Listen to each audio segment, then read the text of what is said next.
ഓം ശാന്തി. 6/1/2006 പ്രഭാത മുരളി മധുബൻ. മധുരമായ കുട്ടികളെ, ബ്രഹ്മബാബ ശിവബാബയുടെ രഥമാണ്. രണ്ടുപേരുടെയും ഒരുമിച്ചുള്ള പാർട്ടാണ് നടക്കുന്നത്. ഇതിൽ അല്പം പോലും സംശയം വരരുത്. ചോദ്യം: ദുഃഖത്തിൽ നിന്ന് മുക്തമാകുവാൻ വേണ്ടി മഹാപാപം എന്ന് പറയപ്പെടുന്ന ഏത് യുക്തിയാണ് മനുഷ്യർ രചിക്കുന്നത്? ഉത്തരം: മനുഷ്യർ ദുഃഖിയായി തീരുമ്പോൾ സ്വയത്തെ ഹത്യ ചെയ്യാനുള്ള അനേക ഉപായങ്ങൾ രചിക്കാറുണ്ട്. ജീവഹത്യയെക്കുറിച്ച് ചിന്തിക്കാറുണ്ട്. ഇതിലൂടെ ഞങ്ങൾ ദുഃഖത്തിൽ നിന്നും മുക്തരാകും എന്ന് ചിന്തിക്കുന്നു. പക്ഷെ ഇതിനേക്കാളും വലിയ മഹാപാപം മറ്റൊന്നും തന്നെയില്ല. ഇതിലൂടെ വീണ്ടും ദുഃഖങ്ങളിൽ ചെന്ന് അകപ്പെടുന്നു.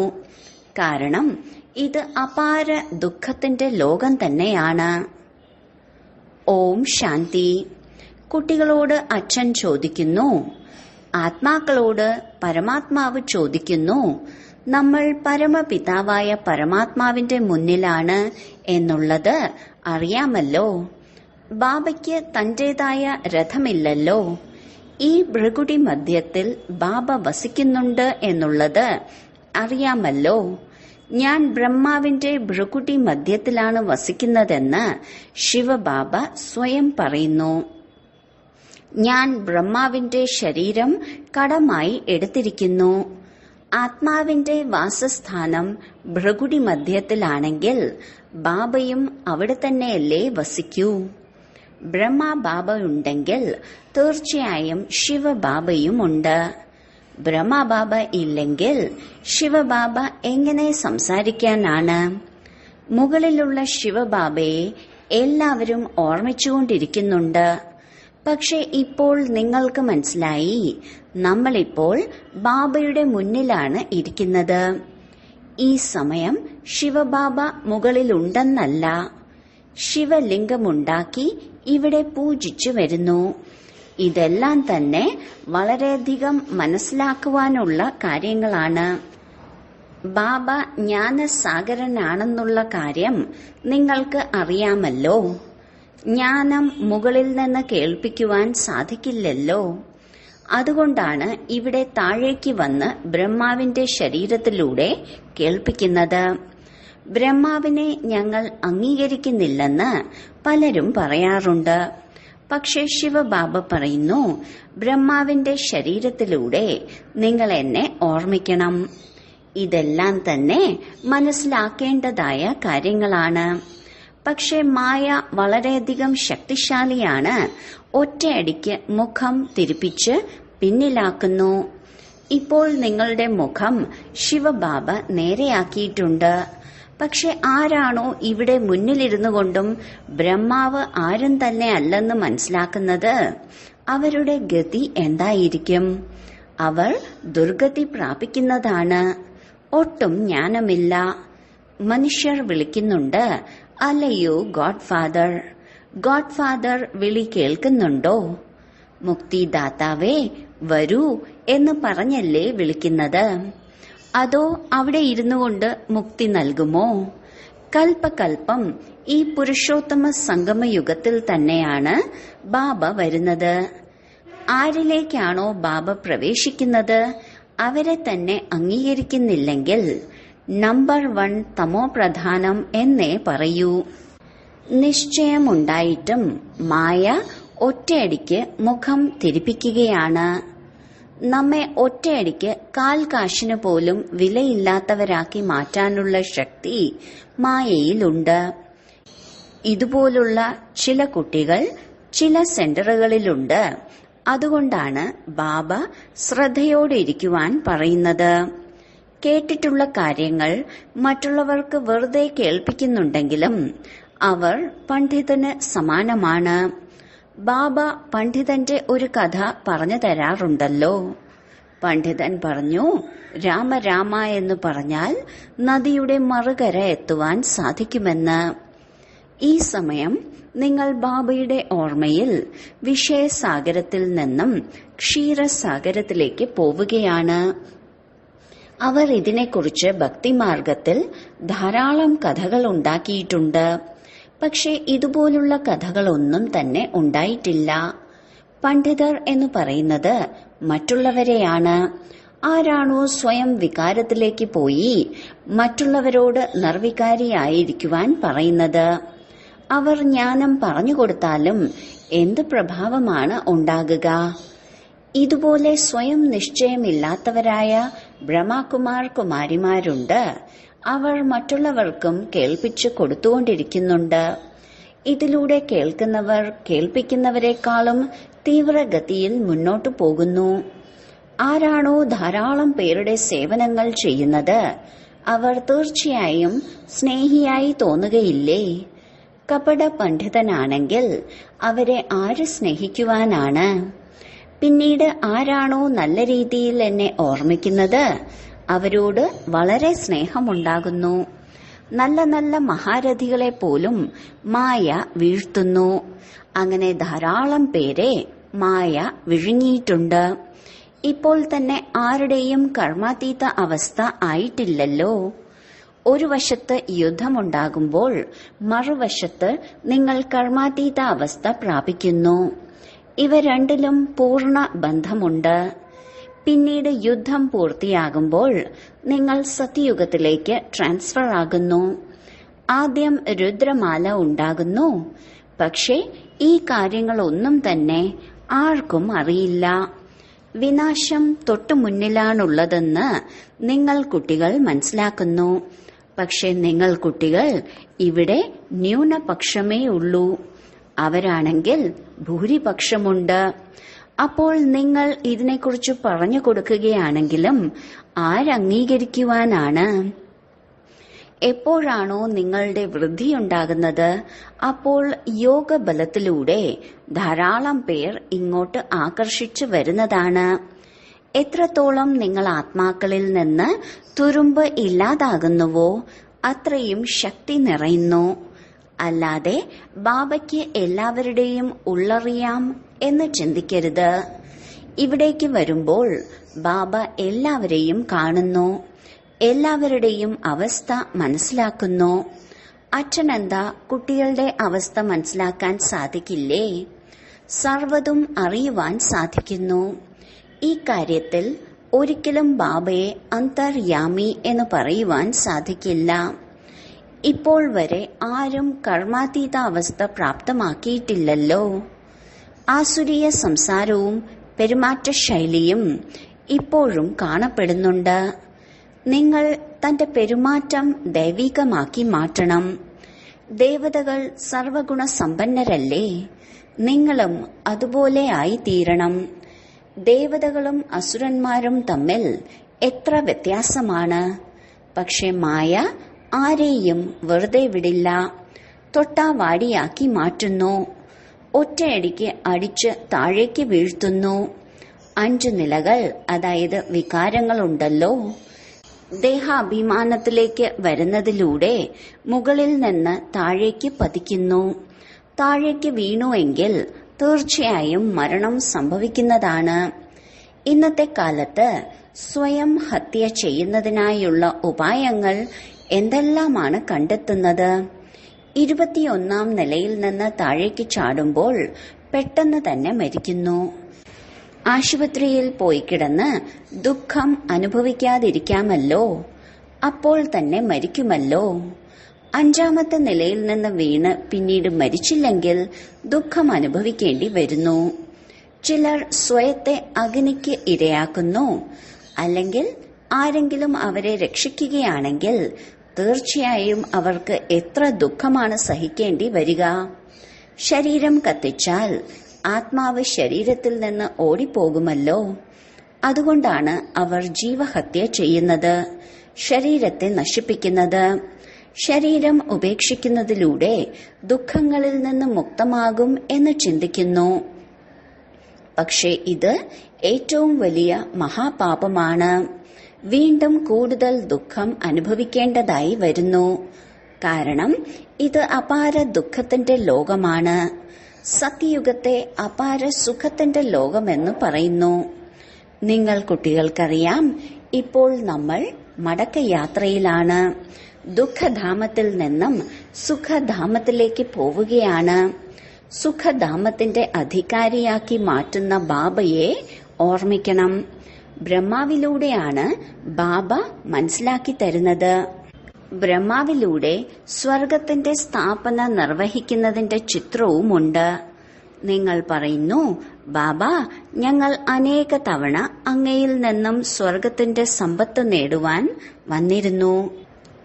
ബാബയും ഈ സംഗമയുഗത്തിൽ തന്നെയാണ് വരുന്നത്. അപ്പോഴാണ് ലോകത്തിന്റെ പരിവർത്തനം ഉണ്ടാകുന്നത്. ബാബ പറയുന്നു, ഞാൻ വരുന്നത് തന്നെ നിങ്ങൾ കുട്ടികളെ ദുഃഖത്തിൽ നിന്ന് മുക്തമാക്കി സുഖത്തിന്റെ പാവന ലോകത്തേക്ക് കൊണ്ടുപോകുന്നതിനായിയാണ്. അല്ലയോ പതിത പാവന എന്ന് പറഞ്ഞാണ് വിളിക്കുന്നത്. നമ്മെ ഈ മോശമായ അഴുക്ക് ലോകത്തിൽ നിന്നും മുക്തമാക്കൂ എന്ന് പറഞ്ഞ് മഹാകാലനെയാണ് വിളിക്കുന്നതെന്ന് ആരും തന്നെ മനസ്സിലാക്കുന്നില്ല. അപ്പോൾ തീർച്ചയായും ബാബ വരുമല്ലോ. നമ്മൾ മരിച്ചു കഴിഞ്ഞാലല്ലേ പൂർണ്ണ ശാന്തി ലഭിക്കൂ. ശാന്തി വേണമെന്ന് പറഞ്ഞ് യാചിച്ചുകൊണ്ടിരിക്കുന്നുണ്ട്. ശാന്തി ഉണ്ടാകുന്നത് ശാന്തിധാമത്തിലാണ്.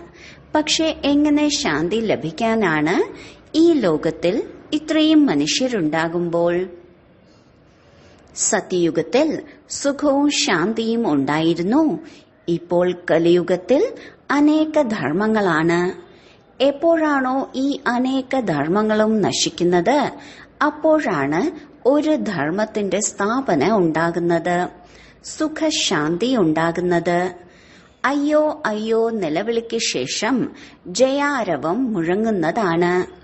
ഇനി മുന്നോട്ടു പോകവേ നോക്കിക്കോളൂ, മരണത്തിന്റെ ഗതി അതിവേഗത്തിലായിരിക്കും. തീർച്ചയായും വിനാശം ഉണ്ടാകണം. ബാബ വന്ന് ഒരു ധർമ്മത്തിന്റെ സ്ഥാപന നിർവഹിക്കുന്നു, രാജയോഗവും പഠിപ്പിക്കുന്നു. ബാക്കി അനേകം ധർമ്മങ്ങളെല്ലാം നശിക്കുന്നതാണ്. ഗീതയിൽ ഇതിനെക്കുറിച്ചൊന്നും തന്നെ എഴുതിയിട്ടില്ല. പഞ്ചപാണ്ഡവരും ഒരു നായും ഹിമാലയത്തിൽ കയറി മരിച്ചു വീണു എന്നാണ് പറയുന്നത്. പിന്നീട് അതിന്റെ പരിണാമം എന്താണ്? പ്രളയം സംഭവിച്ചതായി കാണിച്ചിട്ടുണ്ട്. പ്രളയം ഉണ്ടാകും, പക്ഷെ മുഴുവൻ സൃഷ്ടിയും ജലമയമാകുന്നില്ല. ഭാരതം അവിനാശിയായ പവിത്ര ഖണ്ഡമാണ്. അതിലും ആബുവാണ് പരമപവിത്രമായ തീർത്ഥസ്ഥാനം. ഇവിടെ ബാബ വന്ന് നിങ്ങൾ കുട്ടികളിലൂടെ സർവരുടെയും സദ്ഗതി നടത്തുന്നു. ദിൽവാഡ ക്ഷേത്രം എത്ര നല്ല ഓർമ്മചിഹ്നമാണ്, അർത്ഥസഹിതമാണ്. പക്ഷെ അതിന്റെ പണി കഴിച്ചവർക്ക് അതിന്റെ മഹത്വത്തെക്കുറിച്ച് പൂർണ്ണ രീതിയിൽ അറിയില്ല. എന്നിരുന്നാലും ആ ക്ഷേത്രം പണിതവർ വളരെ വിവേകശാലികൾ തന്നെയാണ്. ദ്വാപരയുഗത്തിൽ നല്ല വിവേകശാലികൾ ഉണ്ടായിരുന്നു. കലിയുഗമാകുമ്പോഴേക്കും ബുദ്ധി തമോ പ്രധാനമാകുന്നു. ദ്വാപരയുഗത്തിൽ ബുദ്ധി തമോ അവസ്ഥയിൽ ആയിരിക്കും. എല്ലാ ക്ഷേത്രങ്ങളിലും വെച്ച് ഉയർന്നതും ഈ ക്ഷേത്രം തന്നെയാണ്. കാരണം ഇവിടെ നിങ്ങളുടെ ഓർമ്മചിഹ്നമാണ്. വിനാശ സമയത്ത് കൂട്ടമരണമാണ് ഉണ്ടാകുന്നത്. നിങ്ങൾ കാണാൻ പോവുകയാണ്. മൊത്തമായ മഹായുദ്ധമാണ് സംഭവിക്കാൻ പോകുന്നത്. സർവനാശം സംഭവിക്കും. ബാക്കി ഭാരതഖണ്ഡം മാത്രം അവശേഷിക്കുന്നു. ഭാരതം വളരെ ചെറുതായിരിക്കും. മറ്റെല്ലാ ഖണ്ഡങ്ങളും നശിക്കുന്നു. സ്വർഗം എത്ര ചെറുതായിരിക്കും. ഇപ്പോൾ ഈ ജ്ഞാനം നിങ്ങളുടെ ബുദ്ധിയിൽ മാത്രമാണ് ഉള്ളത്. ചിലർക്ക് ഈ കാര്യങ്ങളെക്കുറിച്ച് മനസ്സിലാക്കി കൊടുക്കാനും സമയമെടുക്കുന്നു. ഇത് പുരുഷോത്തമ സംഗമയുഗമാണ്. ഇവിടെ എത്രയധികം മനുഷ്യരാണ് ഉള്ളത്. പക്ഷെ സത്യുഗത്തിൽ വളരെയധികം കുറച്ചു പേർ മാത്രമേ ഉണ്ടാകൂ. ബാക്കി എല്ലാം നശിക്കും. ആരംഭം മുതൽക്കുള്ള വിശ്വത്തിന്റെ ചരിത്രവും ഭൂമിശാസ്ത്രവും വീണ്ടും ആവർത്തിക്കുന്നു. തീർച്ചയായും സ്വർഗം മുതൽക്ക് ആവർത്തിക്കുന്നു. ഈ ഡ്രാമയുടെ ചക്രം അനാദിയാണ്, കറങ്ങിക്കൊണ്ടിരിക്കുന്നു. ഈ വശം കലിയുഗവും മറുവശം സത്യയുഗവുമാണ്. നമ്മളിപ്പോൾ സംഗമത്തിലാണ്. ഇതെല്ലാം തന്നെ നിങ്ങളാണ് മനസ്സിലാക്കുന്നത്. ബാബ വരുന്നു എങ്കിൽ തീർച്ചയായും ബാബയ്ക്ക് രഥം ആവശ്യമാണല്ലോ. അപ്പോൾ ബാബ മനസ്സിലാക്കി തരുന്നു, ഇപ്പോൾ നിങ്ങൾക്ക് തിരികെ വീട്ടിലേക്ക് പോകണം. പിന്നീട് ലക്ഷ്മി നാരായണനായി മാറണം. അതിനാൽ ദൈവിക ഗുണങ്ങളും ധാരണ ചെയ്യണം. ഇതും നിങ്ങൾ കുട്ടികൾക്ക് മനസ്സിലാക്കി തന്നിട്ടുണ്ട്. രാമരാജ്യമെന്നും രാവണ രാജ്യമെന്നും പറയുന്നത് ഏതിനെയാണ്? എങ്ങനെ പതീതത്തിൽ പാവനമായും പാവനാവസ്ഥയിൽ നിന്ന് എങ്ങനെ പതീതമായും മാറുന്നു? ഈ കളിയുടെ രഹസ്യത്തെക്കുറിച്ചാണ് ബാബ മനസ്സിലാക്കി തരുന്നത്. ബാബ ജ്ഞാനസാഗരനും ബീജരൂപനുമല്ലേ? ചൈതന്യ സ്വരൂപനായ ബാബയാണ് വന്ന് മനസ്സിലാക്കി തരുന്നത്. മുഴുവൻ കൽപ്പവൃക്ഷത്തിന്റെയും രഹസ്യത്തെക്കുറിച്ച് മനസ്സിലാക്കിയോ എന്ന് ബാബ മാത്രമാണ് ചോദിക്കുക. ഇതിലെന്തെല്ലാമാണ് ഉണ്ടാകുക? നിങ്ങളിതിൽ എത്രത്തോളം പാർട്ട് അഭിനയിച്ചിട്ടുണ്ട്? പകുതി കൽപ്പം ദൈവിക സ്വരാജ്യമാണ്, പകുതി കൽപ്പം ആസുരീയ രാജ്യമാണ്. നല്ല നല്ല കുട്ടികളുടെ ബുദ്ധിയിൽ ജ്ഞാനമുണ്ടാകും. ബാബ തനിക്ക് സമാനമാക്കിയാണ് മാറ്റുന്നത്. ടീച്ചർമാരും നമ്പർ വൈസാണ്. പലരും ടീച്ചറായി പിന്നീട് മോശമായി പോകുന്നവരുമുണ്ട്. പലരെയും പഠിപ്പിച്ച് സ്വയം നശിച്ചു പോകുന്നു. ചെറിയ കുട്ടികളിൽ പോലും വിഭിന്ന സംസ്കാരത്തിലുള്ളവരുണ്ടാകില്ലേ? ചിലരുടെ സ്വഭാവം നമ്പർ 1 ചെകുത്താനെ പോലെ ആയിരിക്കും. ചിലർ സ്വർഗത്തിലേക്ക് പോകുവാൻ യോഗ്യതയുള്ളവരുമുണ്ട്. ചിലർ ജ്ഞാനം ധാരണ ചെയ്യുകയുമില്ല, തന്റെ പെരുമാറ്റം നല്ലതാക്കില്ല, മറ്റുള്ളവർക്ക് ദുഃഖം നൽകിക്കൊണ്ടിരിക്കുന്നു. അസുരൻ വന്ന് ഒളിച്ചിരുന്ന് അമൃതപാനം ചെയ്തു എന്ന് ശാസ്ത്രങ്ങളിൽ പോലും കാണിച്ചിട്ടുണ്ട്. അസുരനായി എത്ര ബുദ്ധിമുട്ടാണ് ഉണ്ടാക്കുന്നത്. ഇതെല്ലാം തന്നെ സംഭവിക്കേണ്ടത് തന്നെയാണ്. ഉയർന്നതിലും ഉയർന്ന ബാബയ്ക്ക് സ്വർഗീയ സ്ഥാപനയ്ക്കായി വരേണ്ടി വരുന്നു. മായയും വളരെയധികം ശക്തിശാലിയാണ്. ദാനം ചെയ്യുന്നുണ്ടെങ്കിൽ പോലും മായ ബുദ്ധിയെ തിരിപ്പിക്കുന്നു. പകുതി പേരെ തീർച്ചയായും മായ വിഴുങ്ങുക തന്നെ ചെയ്യും. അതുകൊണ്ടാണ് മായ വളരെ മോശമാണെന്ന് പറയുന്നത്.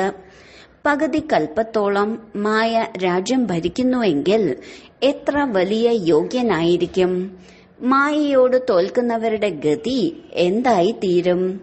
ശരി, വളരെ കാലത്തെ വേർപാടിനു ശേഷം തിരികെ കിട്ടിയ മധുരമധുരമായ സന്താനങ്ങൾക്ക് മാതാവും പിതാവുമായ ബാബ്ദാദയുടെ സ്നേഹസ്മരണകളും പുലർക്കാല വന്ദനവും.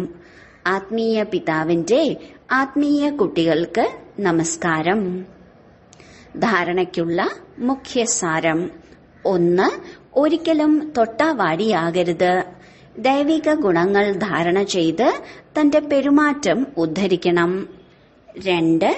ബാബയുടെ സ്നേഹം പ്രാപ്തമാക്കുന്നതിനായി സേവനം ചെയ്യണം. എന്താണോ മറ്റുള്ളവർക്ക് കേൾപ്പിച്ചു കൊടുക്കുന്നത് അത് സ്വയം ധാരണ ചെയ്യണം. കർമാതീത അവസ്ഥയിലേക്ക് പോകാനുള്ള പൂർണ്ണ പുരുഷാർത്ഥം ചെയ്യണം. വരദാനം: സാകാര രൂപത്തിൽ ബാബ്ദാദയെ സന്മുഖത്ത് അനുഭവം ചെയ്യുന്ന കമ്പൈൻഡ് രൂപധാരിയായി ഭവിക്കട്ടെ. ശിവശക്തി കമ്പൈൻഡ് ആയിരിക്കുന്നതുപോലെ പാണ്ഡവപതിയും പാണ്ഡവരും കമ്പൈൻഡാണ്. ആര് അങ്ങനെ കമ്പൈൻഡ് രൂപത്തിലിരിക്കുന്നുവോ അവരുടെ മുന്നിൽ ബാബ്ദാദ സാകാരത്തിൽ സർവസംബന്ധങ്ങളാലും സമീപത്തുണ്ട്. ഇപ്പോൾ ദിനം പ്രതി എന്നോണം ഇനിയും അനുഭവം ചെയ്യും. അതായത് എങ്ങനെ ബാബ്ദാദ അടുത്തു വന്ന് കൈപിടിച്ചു, ബുദ്ധി കൊണ്ടല്ല കണ്ണുകൾ കൊണ്ട് കാണും. ഈ അനുഭവം ഉണ്ടാകും. എന്നാൽ കേവലം ഒരു ബാബ രണ്ടാമതാരുമില്ല. ഈ പാഠം ഉറപ്പിക്കണം. എങ്കിൽ എങ്ങനെയാണോ നിഴൽ കറങ്ങുന്നത് അതേപോലെ ബാബ്ദാദ കണ്ണുകളിൽ നിന്ന് മാറുകയില്ല. സദാ സന്മുഖത്താണെന്ന അനുഭൂതി ഉണ്ടാകും. സ്ലോഗൻ: മായ ജീത്തും പ്രകൃതി ജീത്തുമായി മാറുന്ന ശ്രേഷ്ഠാത്മാക്കൾ തന്നെയാണ് സ്വമംഗളകാരിയും വിശ്വമംഗളകാരിയും ആകുന്നത്. അവ്യക്ത സൂചന: ഈ അവ്യക്ത മാസത്തിൽ ബന്ധനമുക്തരായിരുന്ന് ജീവൻ മുക്ത സ്ഥിതിയുടെ അനുഭവം ചെയ്യൂ. താങ്കൾ ഇപ്പോൾ ജീവൻ മുക്തരാവുകയാണെങ്കിൽ താങ്കളുടെ ജീവൻ മുക്ത സ്ഥിതിയുടെ പ്രഭാവം ജീവൻ ബന്ധനസ്ഥരായ ആത്മാക്കളുടെ ബന്ധനം സമാപ്തമാക്കും. എങ്കിൽ എല്ലാവരും ജീവൻ മുക്തരാകുന്ന ആ ദിവസം എപ്പോൾ വരും? ഒരു ബന്ധനവുമില്ല. എല്ലാ ബന്ധനങ്ങളിലും വെച്ച് ആദ്യത്തെ ബന്ധനമാണ് ദേഹാഭിമാനത്തിന്റെ ബന്ധനം. അതിൽ നിന്ന് മുക്തമാകൂ. ദേഹമില്ലെങ്കിൽ പിന്നെ മറ്റ് ബന്ധനങ്ങൾ സ്വതവേ തന്നെ സമാപ്തമാകും. ഓം ശാന്തി.